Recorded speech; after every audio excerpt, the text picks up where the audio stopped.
So in our last video, we talked about the conspiracy theory around Velma and how the show was intentionally so bad because they wanted to get people on the internet to talk and help the show increase its SEO ranking. Well, I don't think that was the case, and let's look into it. The following is a world-class Bullshitters exclusive.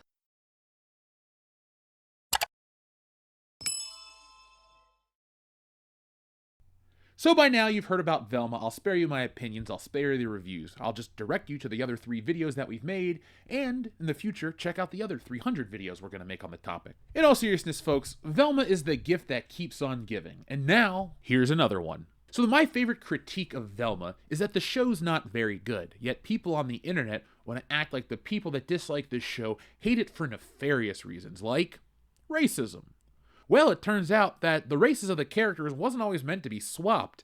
It's a little later in the game that they made this decision for Velma, but it seems it was always meant to be this shitty in terms of writing. At a press session at New York Comic Con, Mindy Kaling first explained the show is supposed to be scary and aimed at adults. This is a scary show with murder, she said. I think we've been inspired with a lot more scary teen shows as of late, which is why the show is for adults. She also indicated that the show was inspired by Spider-Man Into the Spider-Verse, especially when it came to modernizing and race swapping. She stated, "Why not make the character Indian? We've been so inspired by Into the Spider-Verse and seeing other characters that can embody the spirit of these iconic franchises. Why don't we try that? We love Scooby-Doo so much and we're going to honor it." Let's stop right here for a quick second. Spider-Man Into the Spider-Verse features other characters that aren't Peter Parker. So Mindy, I know you think that every character is the same, just like some people think all black people look the same. Not accusing you of that. But what I am accusing you of is saying all Spider-Man are created equal. All Spider-Men look the same. Mindy, they're not the same character. One's Miles Morales, the other one's a woman, the other one's Peter Parker. Why don't you do Into the Scoobverse, where you can have all the versions of Velma? You know, the regular Velma and the regular Velma. There aren't multiple versions of Velma. This is just shit you made up yourself. So don't try to act like you're going to honor it. Kaling went on to reveal why she decided to make Velma Indian. "I love this opportunity I have now to be able to have representation of the modern American Indian teen." She continued, "There's not a lot of representation of Indian American girls in the 60s, 70s, 80s, and 90s animation." Well, Mindy, there wasn't much of a demand for it, and apparently there still isn't now.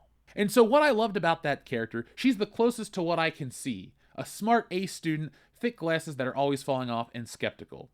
But she's also unlikable and bitchy, so is that a trait of all Indian teenagers? I don't think so. She has a lot of these amazing qualities, so as a kid watching the reruns of the original Scooby-Doo, I felt like, man, I really identify with this character. I love that she exists. She's not traditionally gorgeous or anything, she just helps the gang because she's so smart, Kaling explained. So if you love her so much, why did you bastardize her? Kaling further testified on the choice to make it an adult animated show. "We loved what the people have done with their own versions of it. We felt this was really interesting and a fun way to make a different choice, and it felt worth doing because it hadn't been done before."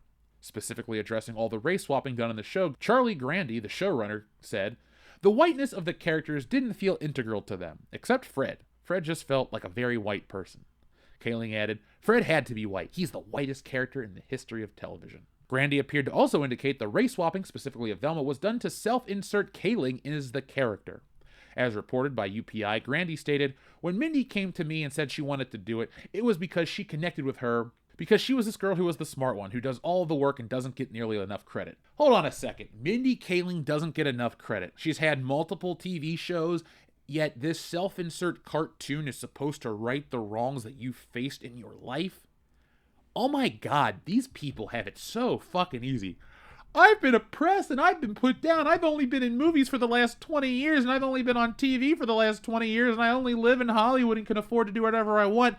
Oh God, please tell me how you're so oppressed, and please tell me how this is about time that you finally have your voice heard. Lady, when I go to Universal Studios, I've been through the park tram tour multiple times when they're filming your show and the park shuts down for Mindy Kaling's Never Have I Ever. So please, feed me another line of this bullshit about how you're so oppressed and how you don't get enough credit.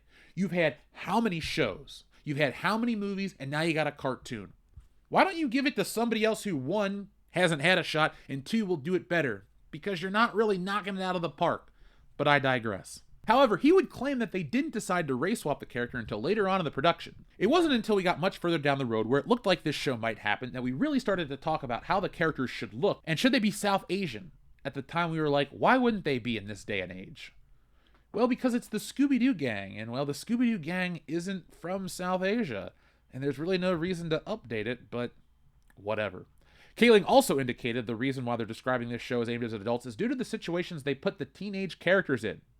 It's really just the situations that they're in because it's geared towards adults. We can be more like teens who are 15, 16, 17. What are those sorts of urges, which you couldn't have done in a show that was for kids? To that end, Kaling claimed that Velma is an icon for gay women. Velma's self-discovery is a really big part of the series. We don't want to ignore that she's an icon for young gay women, and I think that's really interesting. Her figuring it out is a big part of the show and why it's really fun to do. Finally, Grandy revealed that one of the show's goals is to provide origins for a number of iconic phrases and the names of the characters. The fun of the show, that's stretching it, has really been taking the iconic pieces, either the sayings or the sweater, and trying to give origins to all those, imbue them with meaning. He explained, why does Velma say jinkies? That's a big part of what we wanted to lean into. Same with all the characters. We call him Norville in our series. Well, when does he become Shaggy? That's one of the real appealing things of doing this project. While Kaling and Grady believe they could take Velma in their own direction, the problem is they aren't connecting with a wide audience, as everyone appears to be checking out after the first episode. As one Twitter user put it, I'm halfway through the second episode of Velma, and I'm honestly not able to push on. The writing is so exhaustingly meta, egregious, and offensive to its target audience that I'm unsure of how it was greenlit in the first place. Even the most passionate critics of content like Velma are giving up on it because they can't power through a single episode. Well, don't worry folks, next time I found one of the biggest shills shilling hard for the Velma series. So Velma suffers the same fate as a lot of modern reboots. They try to take something iconic or socially relevant because Velma, in the terms of iconography, on the scale of iconography, Velma Dinkley is somewhere towards the bottom.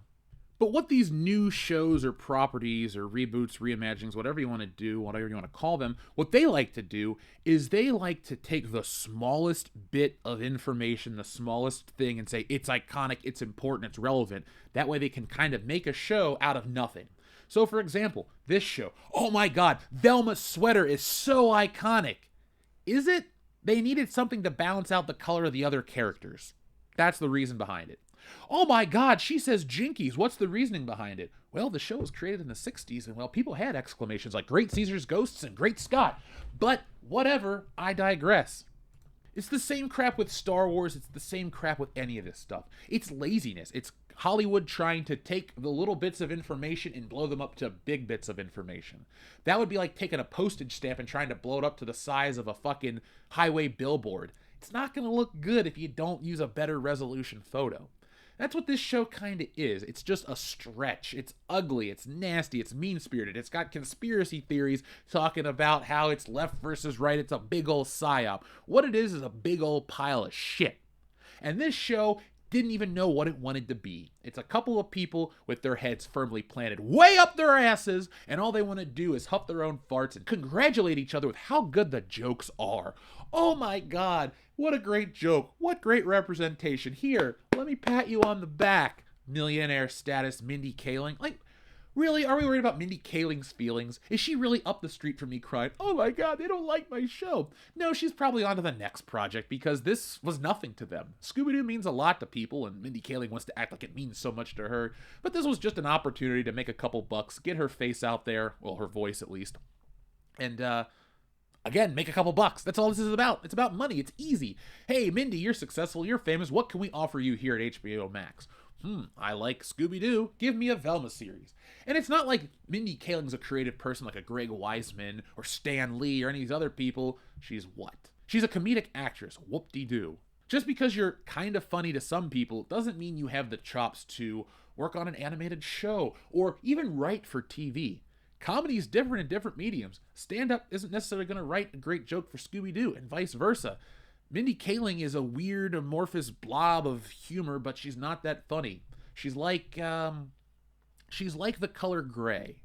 If color was comedy, she'd be gray. She's a mix of a couple things, and a lot of people have gray walls, but you don't get really excited for gray. You just go, oh, a gray wall. What else can I put up? And it's like Mindy Kaling. It's like, oh, Mindy Kaling's on TV. What else can I watch? So here it is laid out for you. How this show got to be. How it's so terrible, why it's so terrible, and what the people that make it are really concerned about. Themselves. It's not about diversity. It's not about growing the brand. It's about self-insertion. Literally self-insertion. Mindy Kaling, I hope it feels so good to insert yourself into yourself.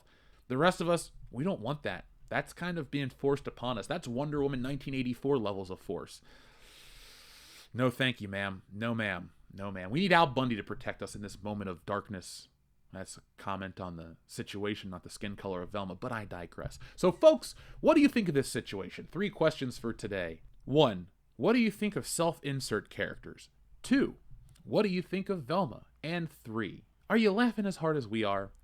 Folks, go back and check out our other videos on the Velma situation. There's a lot more content, and there's a lot more other than Velma content here on this channel. So if you want that, hit subscribe, check out the videos, and make sure you join us live for the live streams. And if you want a lot more, go over to Patreon, patreon.com/worldclassbs for our back catalog, which will be coming to YouTube very soon by the end of the month for the membership program. So folks, I'm going to get out of here. I'm going to go work on something else that's not Velma. But in the meantime, be smart, be safe, be cool, but always be excellent to each other. Thanks for watching today's video. Yes, it's over, but don't cry because there's more, a lot more from World Class Bullshitters. And there's only one way to get it. Hit that subscribe button below. When you do that, you'll get notifications and updates from World Class Bullshitters every time we go live. Basically, you won't miss anything. And if there's one thing I hate, it's FOMO. But the thing most people hate more than FOMO is fear of missing out on World Class Bullshitters, because there's just some things you can't undo. So folks, do yourselves a favor and never miss anything from World Class Bullshitters. One last thing before you go, hit the thumbs up button. Not for our egos, no, they're big enough as this, but it does help us fight the algorithm here, and well, it's man versus machine, and that's the real fight. But if that's not your battle, that's okay. There's one last way you can help WCBS, and that's going over to shopwcbs.com, picking up a t-shirt, a beer glass, a sweatshirt, a poster, all sorts of ways to back WCBS. The difference between us and other YouTube channels is I'm the artist that makes all this stuff, so if you enjoy art beyond t-shirts, you can even read our comic books. We got it all. We're called the epitome of pop culture for a reason, and no, again, it's not for our egos. So folks, make sure you're involved with every aspect of World Class Bullshitters, not just for us, but do it for yourself. We're making the change in entertainment everybody out there wants to see. And a special thank you goes out to all of our wonderful patrons who make this content possible. Go to patreon.com/worldclassbs to get involved and help out the channel.